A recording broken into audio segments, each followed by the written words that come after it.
I saved up enough money so I could follow my dream, which was to come back and start a farm.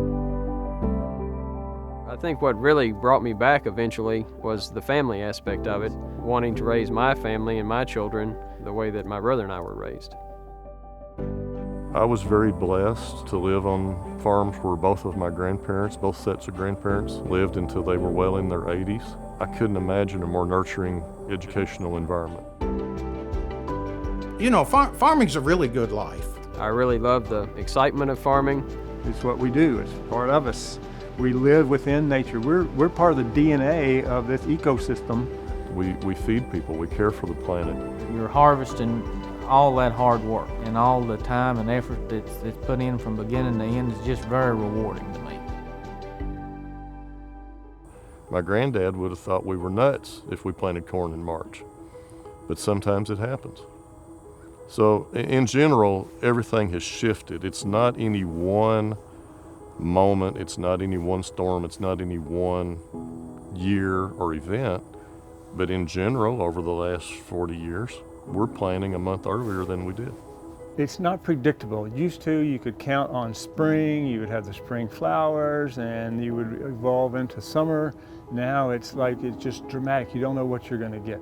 Seeing climate change and seeing it happen, it's happening gradually, but it's happening with a lot of volatility.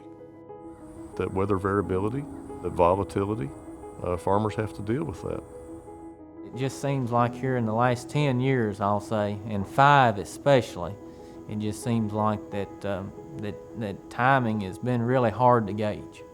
As the weather and the climate continues to change, I think our crop rotations may change. We may be looking for crops that are better suited to whatever the new normal is.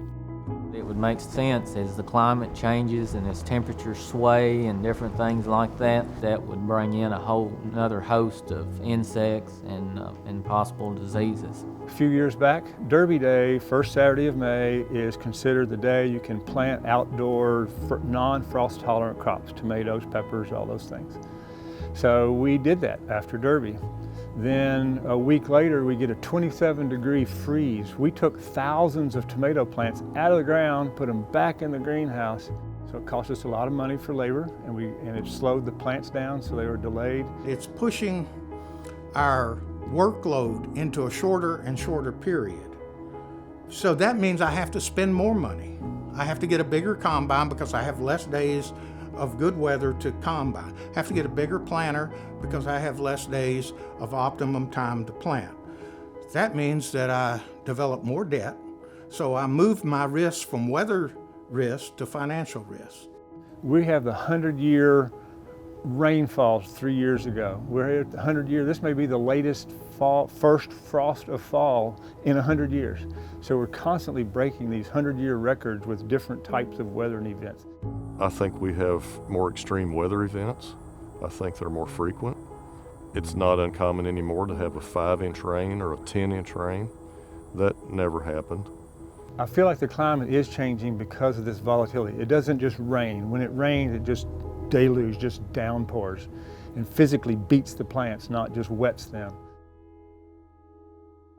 Yes, we're in a process of climate change, and it should be pretty obvious that if you take fossil fuels that took millions and millions of years to develop, and you put them back in the atmosphere in 200 years, you're going to have a disruption of equilibrium. Farmers deal with science every day, but farmers can't pick and choose which science we believe in, nor should anybody else, because science is science and climate is climate, and we're all in this together, and we need to be working together, and we're all part of the problem, and we all need to be part of the solution.